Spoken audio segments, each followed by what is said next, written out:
Hello, I'm Doug Muzzio. This is City Talk, and today we're talking transitions, New York City governmental and policy transitions. Not the traditional City Hall behind closed doors policy. That's happening too, but an experiment in civic engagement, a unique project which solicited ordinary and extraordinary New Yorkers' comments, suggestions, and kvetching. A physical place and now perhaps a state of mind.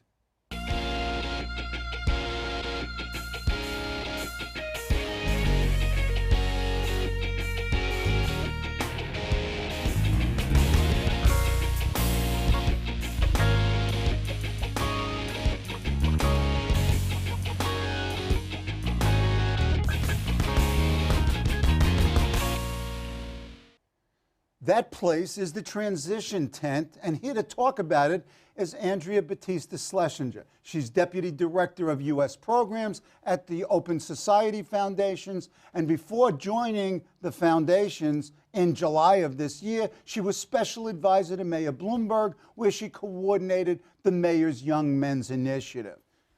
A pleasure, Andrea. Thank you. We've talked about this kind of thing and for a long time. First of all, what was this Transition Tent?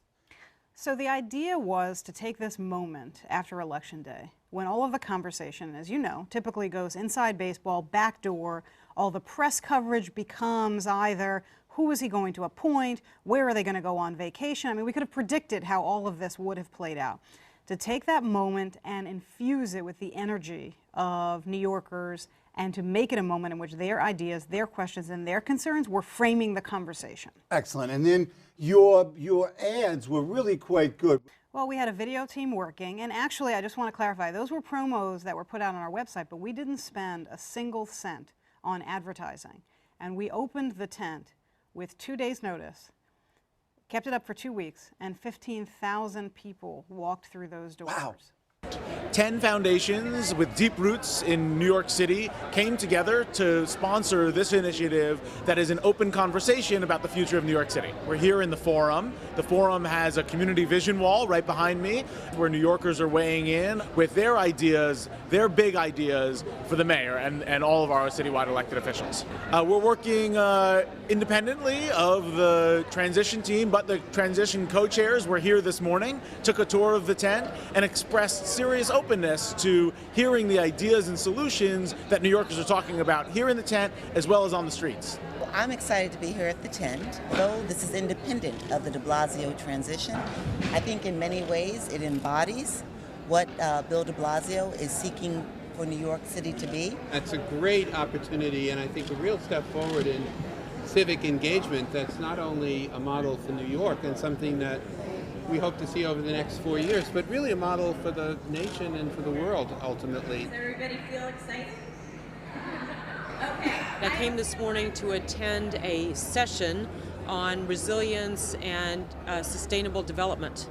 This is what they call the soapbox, where you can create your own video and post it on your Facebook and send it out. My video was about saving our public spaces. I think this is a good step in the right direction because it's bringing in voices that otherwise might not be heard. Okay, let's talk about why. Why the tent? What's the conceptual frame for all of it? So Chris Stone, the president of OSF, his original idea was the think tanks always take over. Why not a think tent? Why not a place where people could come together? Good idea. And then we quickly got 9 other foundations on board, from the big players like Ford and Atlantic to the Brooklyn Community Foundation, Right. New York Women's, Right. North Star. I mean, it really was a collective enterprise. And the idea was not just to have a physical location, and I'll come back to that, but also to make sure that the voices of New Yorkers were heard all over town. So we actually had 100 canvassers in this very noticeable orange windbreaker, which I managed to take Very one. cute. You should have.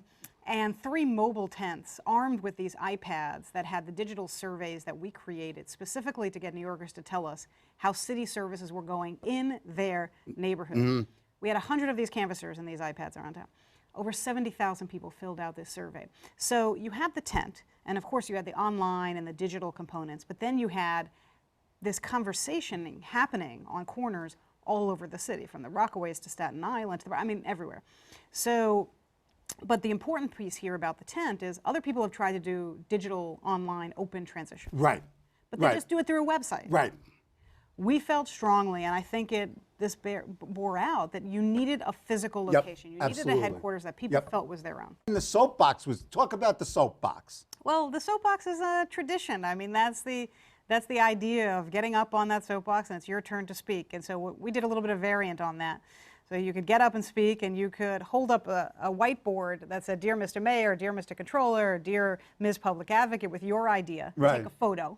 Right. Or you could actually record a video. Yes. And give your thoughts. And you know what? It's fun, but I also saw people get emotional on this. Oh, yeah, no. And in fact, there was one of the times I went, there was a line of people, and they were sort of cheering each other and, comment. The critics were in the audience. Right, right.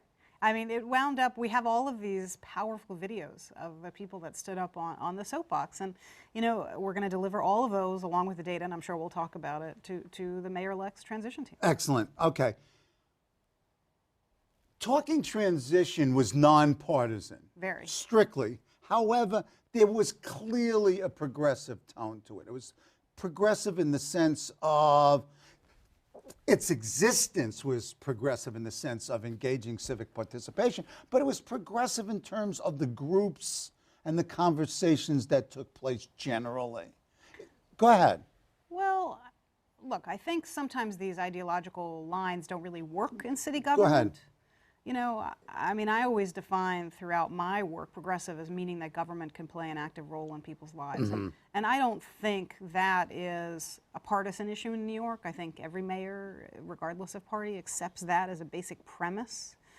But, you know, the opening day on the first Saturday, first session, a briefing on the budget. You know, you have Citizens Budget Commission up there, previous budget chiefs. Then we have a participatory budgeting exercise led by Community Voices Heard, a very grassroots group. Yes. And then we moved into an event sponsored by the Brooklyn Chamber of Commerce on innovation in Brooklyn and how will its benefits be shared. So whereas I understand that a lot of the groups have a hunger to shape policy more in the direction of local government serving their communities, I think the players and the people that walked through the tent and that organized events were fairly balanced. And there were also disputes among the panelists. Sure. You know, there should be. Things got heated. Good. And it wasn't all one, you know, what we didn't want was an endless 2-week panel conversation. Oh, please. Thank and you. so it was, sure, there were some panels, but there were also teach-in style. There were people sitting around tables. You know, I mean, there was discussion. Very mixed modes of, you know, analysis, engagement. I think that's what made it successful. And that was the idea of the tent. If you do this in a conference center, then, you know, you're stuck with, the idea of the tent was all you have, the only limitations are what can you do with some folding chairs and some cheap round tables, and that's it.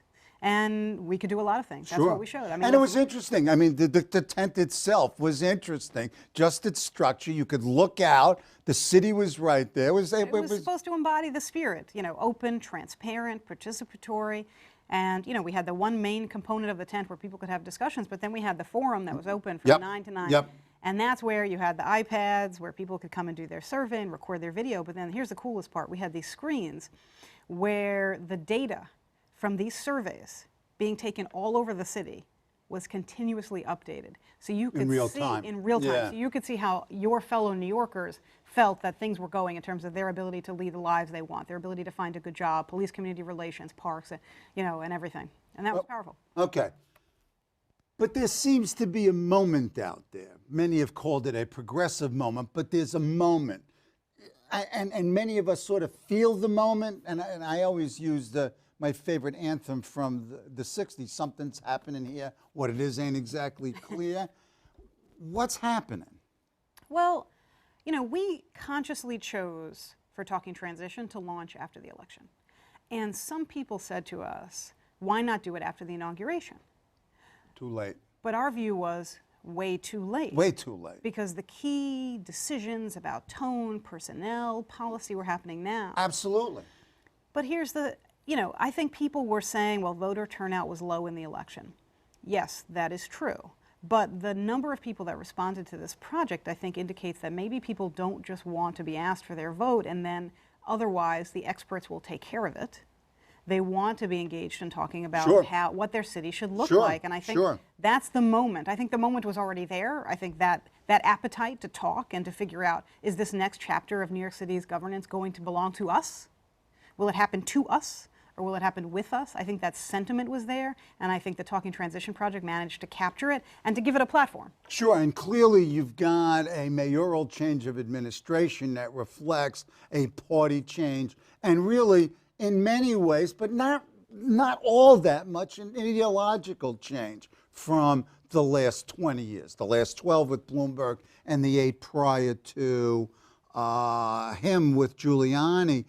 What has been the response of the de Blasio administration? I know that the transition co-chairs were there, Yep. and they were there at your town meeting, and the mayor-elect and his wife were there. They were all there. Yeah. You know, another candidate or another mayor-elect could have easily said hands off, and they were absolutely thrilled about it. The transition team co-chairs came the first weekend, or rather the second weekend, but they came, they stayed for a while, they did their surveys, they stepped up on the soapbox too. Hey, come on. The mayor-elect was there. The mayor's wife and his main advisor, his key advisor was Sure. there. Then the transition team co-chairs came back for the final town hall meeting. Right.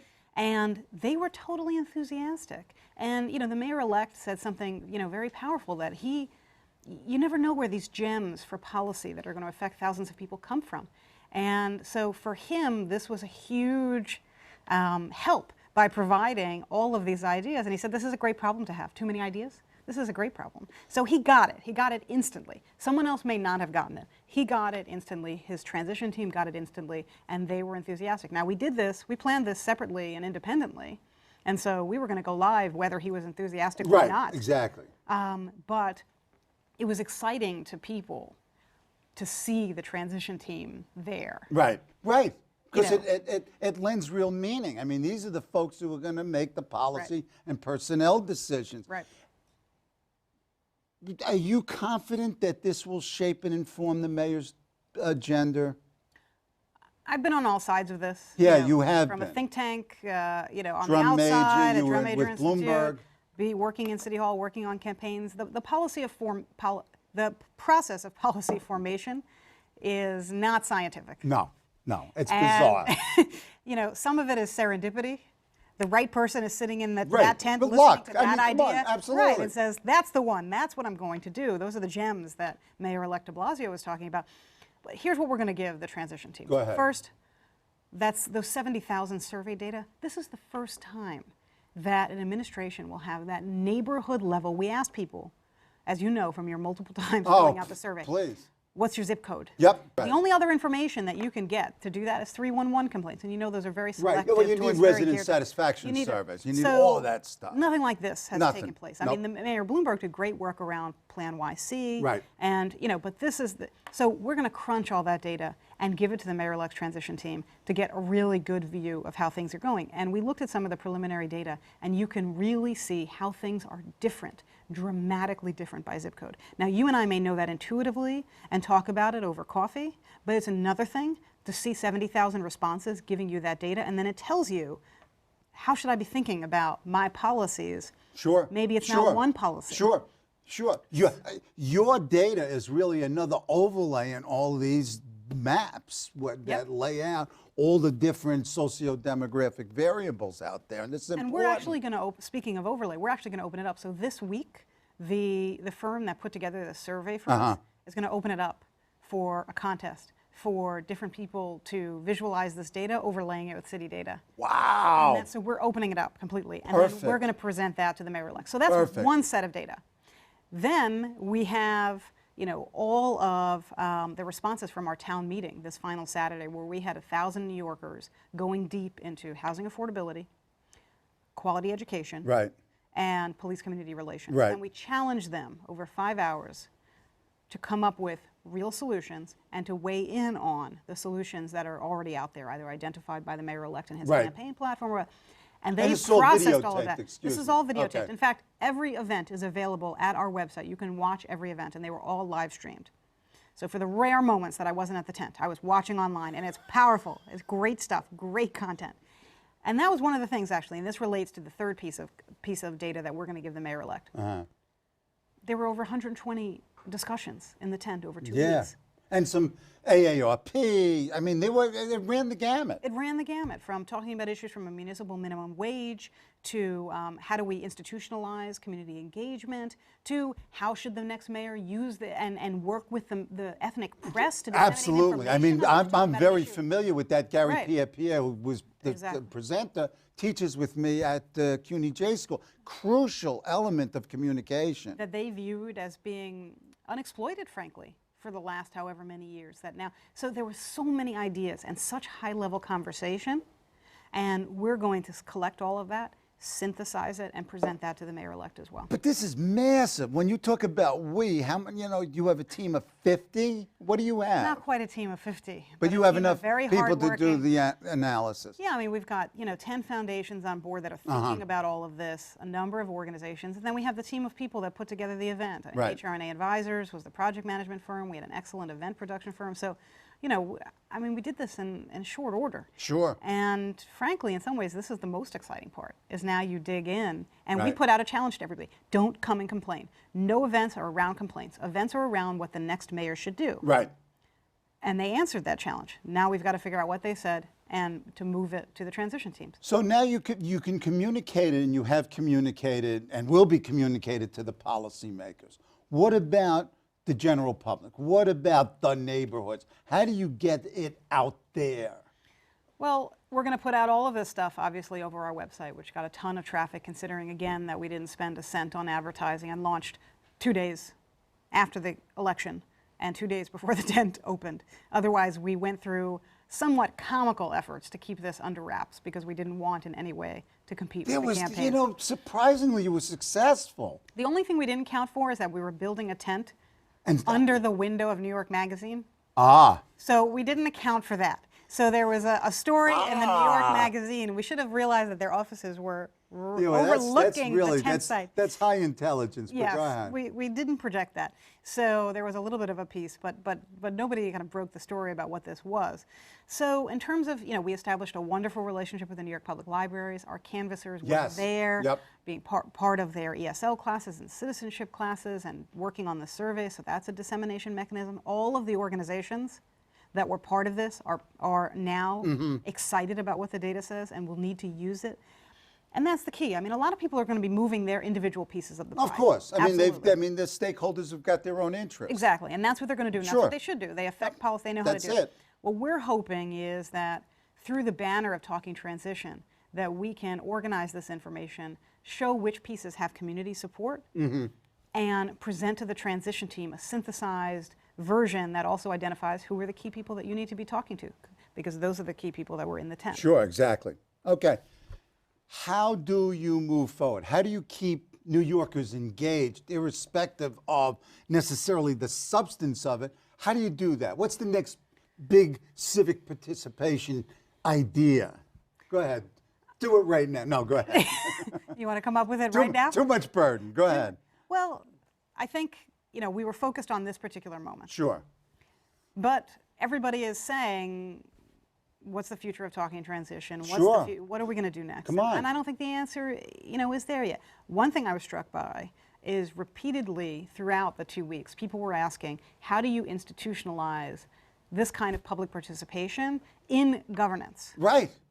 So how do you think about constituents and communities not just as being served, but as being part of this? Right. I don't know what the answer is, so that you do it in a real way, not a token way. Well, to a certain extent, this notion of participatory budgeting that several council members, an increasing number of them, are using. So you begin to have that. Once you start talking about budget, you inexorably talk about policy. Right. That's true, and that's why we launched that first day with a participatory budgeting exercise, but not with council funds. The exercise was with agency funds, and that's really the next frontier. Good. That organizations like Community Voices Heard are working on, are getting agencies to open up some element of their budgeting for public participation. Please, that would be wonderful. So that was definitely a big piece of this, but I will tell you, I came up with the theory that in the tent, all truths are evident.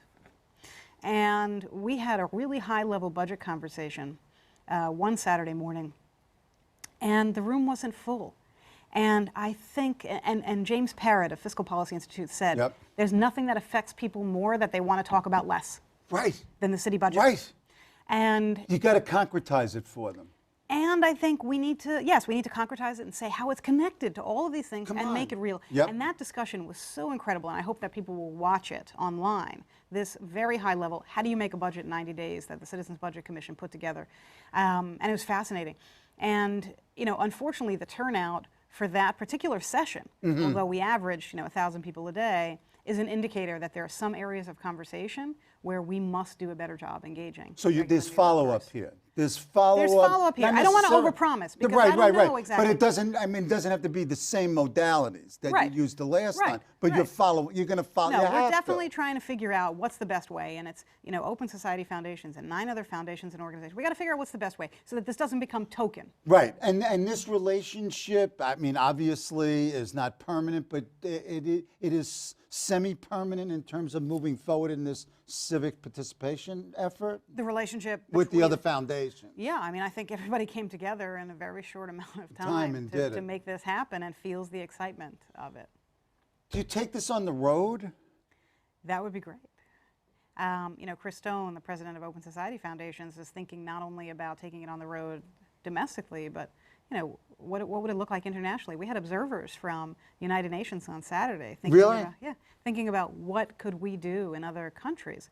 And so we are now, I mean, the tent just closed 48 hours ago. No, I know. So, but we'll be doing a bunch of debriefs to think about what about this worked, what about this didn't work or could have worked better. Right. And so you're going to go through a thorough, let me ask, what didn't work? In this very preliminary look, what might you do differently? I think a couple things. So one is figuring out how to advertise a little bit more or promote, not paid advertising, but promote with a few more days of lead time would have helped us. But I think the areas of the city that are already isolated, it was very difficult for them to mobilize around this conversation. So we did a lot to try to get, for example, Staten Island in the tent and we also went to them, obviously, with our canvassers and their orange windbreakers and the mobile trucks. But I think you saw places where geographic isolation, turns into... So you have 5-borough tent? We started with a tent in every borough, honestly, and then I thought we can't... It's just operationally, it could have been a Operationally, if nightmare. you want the caliber of the programming, you need to focus. Right. Also, you just stretch your staff out too thin. Right. Operationally, it wouldn't have worked, although in the future we could think about moving it into a different place if we do it. What is out internationally? You talk about exporting it, but clearly there are other jurisdictions, Denmark, Sweden, Australia. Sure. They're all over that we could draw into us that engage citizens in a way that we don't even attempt to. We're following. I mean, there's no dispute that there are other countries that have figured out how to think about the civic spirit as an important part of how you make change in a place, that have really thought about it. And we're behind that curve. We are behind the curve. But the issue here is not just how do you engage the public to come up with some ideas, but how do you think about the public as a critical tool in creating a civic fabric and making policy in neighborhoods work. And recognizing that there are really multiple publics rather than one public, understanding the differences and getting down among them. Fascinating stuff. What's next for you and Open Society Foundations? What does Andrea Schlesinger do next? You mean after the vacation from the tent? Well, I would hope a long and restful one. Well, we have a lot of, it actually probably won't be because we have so much of the data that I've talked about. No kidding. You're a compulsive, well, I understand. There you go. It takes one to, we get. So we have a lot of work to do justice to all of the conversations that took part of this. And the Open Society Foundation. That could take you months and months. Well, we're going to move quickly because we're trying to shape. No, I know. You got to do it before. And we do have a great team. Right. And we need to invite more into that process. But, Open Society Foundations is an incredibly fascinating place to work. And, so for us, it's not just theoretical how an idea in New York relates to what's happening all over the country, all over the world. We have foundations all over the world. Yes, see, your purview now is different than even Drum Major and even City Hall. I mean, it's global. And that's fascinating for me. Yeah, that's interesting. And, but our U.S. programs work focused in 3 core areas of looking at democratic practice, looking at justice system reform, and looking at racial justice and justice for marginalized populations is fascinating work. So I'm learning a ton. It's funny that I went into this national work and then wound up working on a city project. I guess I can't get away from New York City policy and politics. Yeah, I know you're an addict. But come on, I mean, it's a good thing. So coming out of this, what I got out of this, I'm looking forward to your folks' analyses of the 3 issues that you highlighted, and that's housing affordability, police community relations, and building really a quality public education Out of the town hall, yes. Out of those the are the town 3 areas hall. of focus. And it's What? coming soon. Well, you're going to get a sense of whether these ideas really resonated Okay. with a focus group of 1,000 New Yorkers. I mean, how many do we, usually an opinion poll, how many participants do you need in an opinion poll for it to be statistically significant? Well, it depends. I mean, we usually say 600 is the minimum. Okay, so we had a room full of 1,000 people on Saturday, not representative No. necessarily, although we tried hard. Sure. Then you've got 15,000 people walking in the tent, 70,000 survey responses. You got a lot of folks. That's a lot of information. Oh, yeah. So we'll be moving forward on that. And there are ideas that aren't just limited to those 3 topics, although that was the focus of our town meeting. But the 2 weeks prior saw really robust conversations. Everything from immigrant integration to parks, again to the budget. So there's a ton of stuff. I would get it out to some academic communities because the data is really rich and it's multimedia data. It's not just simply numbers, it's visual data So and are oral you saying data. that you are going to lend Yeah, a team no, of I'm not. students Forget to it. work on No, talking time out. We just ran out of time. My thanks to Andrea Batista Schlesinger for being on the show and for bringing us closer to our local government. Join us next week when my guest, journalist, prize winner, best-selling novelist, war correspondent, Pete Hamill, brings all of us back to our childhood, especially those of us who remember Brooklyn.